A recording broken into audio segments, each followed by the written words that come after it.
Have you ever, when you're sitting there in your bed or watching whales, trying to fill this big gaping competitive hole you have in your body, have you ever envisioned yourself in another uniform playing for another team? Has that ever crossed your mind? Is it blue too with your eye? Oh, great color. Green. I mean, Greeny would really like the Jets to happen. He may give you his bed if you go to New York. It's kind of strange. I mean, like, you could take his penthouse. I mean, I'm sure he has like the 28th floor of the whole thing. Because you said bed. Yeah. That's what I mean. Thanks for Greeny's clarifying.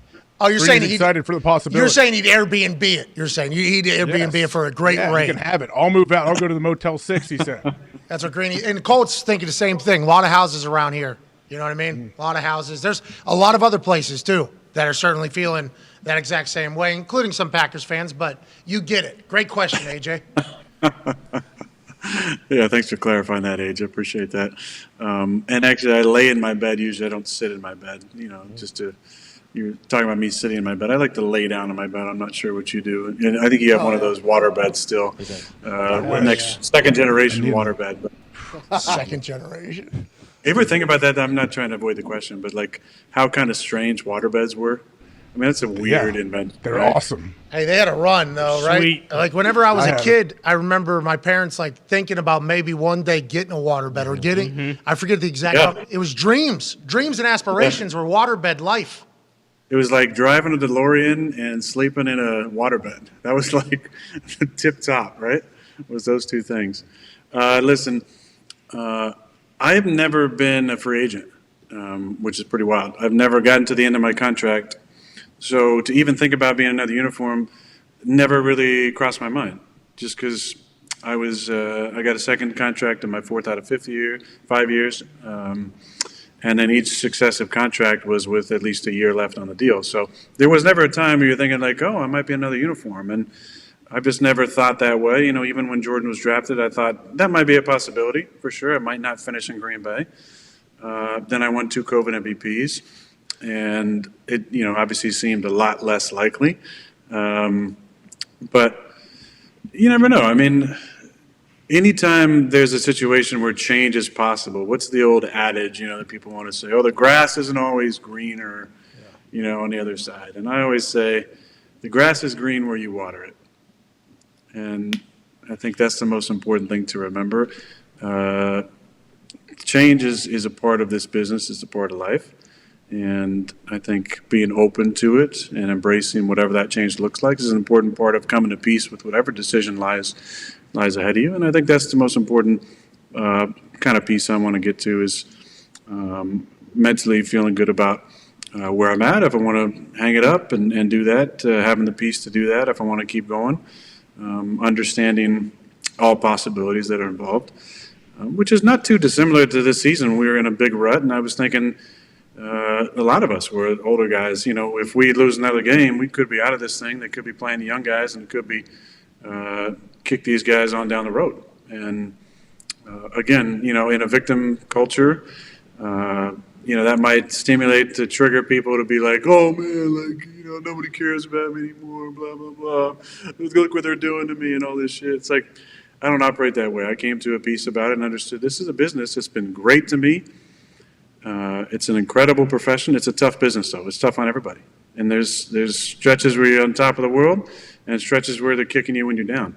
And I think to find peace in both of those extremes is an important part of being able to navigate this thing with a clear mind. And I don't think it's a bad thing that people don't like talking about this kind of shit, right? It's it's taboo to talk about some of these ideas, but to be open to the possibility, if I want to keep playing, that it might be somewhere else. I understand that. I understand they might want to move on and go younger at a number of different positions. That's a part of it. Again, when I think about that thought, because it's important to understand that, to have some peace with that, because there is a lot that's out of your control. It's not with any malice. It's not with any animosity. It's with complete gratitude for an incredible organization that's done a ton for me. I've been there 18 years. I have lifelong friends in that organization.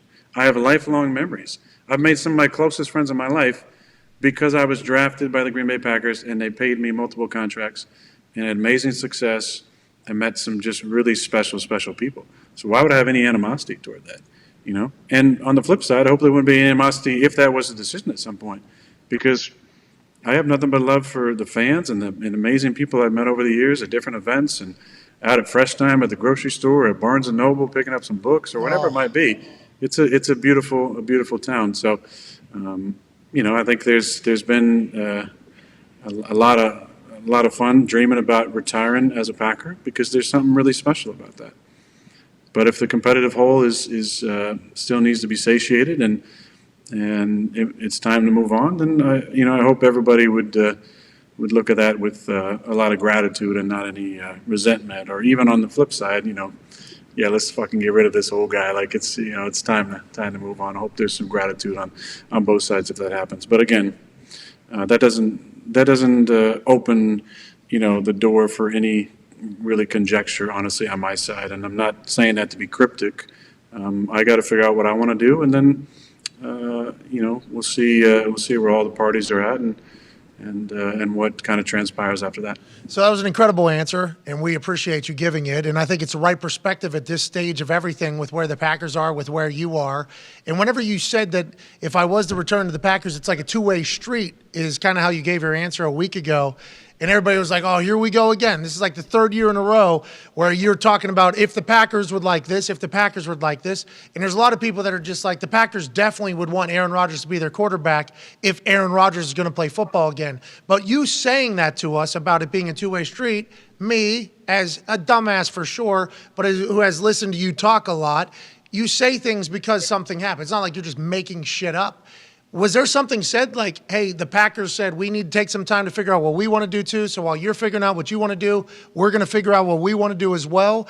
And is that what led you to believe like, oh, they might be on the verge of moving on? And with Jordan, with where he is, and I'm sure you're very fucking happy for Jordan Love as well, man, you've shared a quarterback room with here since he came into the league. Did that happen in the convo with Gunther, or is it just you feeling out the lay of the land? I wouldn't say that happened in the conversation. No, I don't think that'd be a proper representation of it. I think it's more just living in the reality of what is. And what is they drafted my replacement. And if I didn't win 2 COVID MVPs, this conversation probably would have happened earlier. But in a year where I'm not going to win MVP, it allows for all the different conjecture. Is Jordan ready? Is it time to move on? The Packers have had this interesting view on personnel from conjecture from outside the building that it's better to move on a year before a guy is done than a year after. And is that the mindset for them deep down? Now, as an organization, they're obviously not going to say any of that. Why would you? There's not a whole lot to be won. And often, unfortunately, in times, as was mentioned by Mark Murphy last year, in a situation where there doesn't need to be sides, there can be sides that are drawn. Like there's not sides here. It's not me against the Packers. It never was me against the Packers. It was a strong desire to be a part of some meaningful change in an organization moving forward. And I feel like we, because of some of the conversations that we had, there was some good movement on that. And I'm proud of some of the things that seemed to change. And I think they're important things long after I'm done playing that are going to be important for the organization to continue to embrace. And I think that's the beauty in the relationship that we've cultivated is some great conversation and some real honest and direct conversation. That being said, I'm open to all honest and direct conversation. And if they felt like it was in the best interest of the team to move forward, so be it. That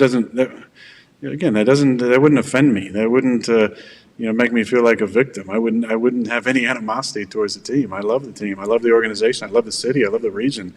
I'm a minority owner in the Bucs. Like I'm going to be a part of the region long after I'm done playing. Like I have a lot of love for what's going on in Green Bay, and I'd love to finish there. I would, and I might have finished there. Who knows?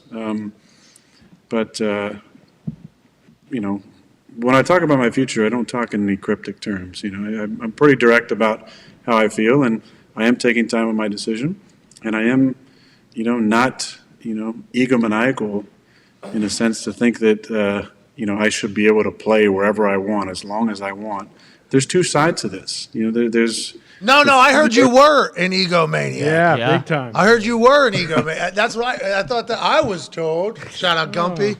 I was told you were an egomaniac. So it's more you like getting a read and a grasp of the reality of the situation that the Packers are in, that you're in, with Jordan, with everything. That's kind of why you feel the way you feel, let alone if you want to play football still. That whole thing. That's number one, is if I want to play, 100%. And if I want to go through the grind again. And then number two is, that's why I said it was mutual with both sides. It's what does the team look like with me? What are the proposed, direction of different players that they're thinking about bringing in? How do I fit in that? And what are the prospects moving forward? I think that's a part of it, because you want to win a championship, right? You want to be a part of a team that can win a championship.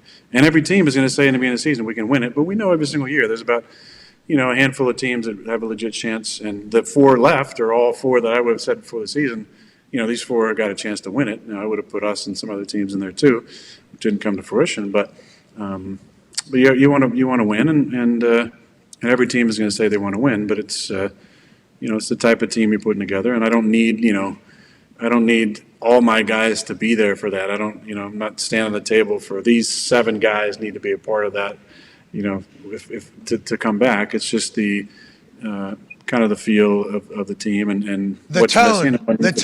The tone in which the roster is being built. Like, what is the tone of this roster? Are we trying to go right now, or is this like let's take another, like, kind of a build year almost. Not a rebuild, but a build almost. Like that type of thing, right?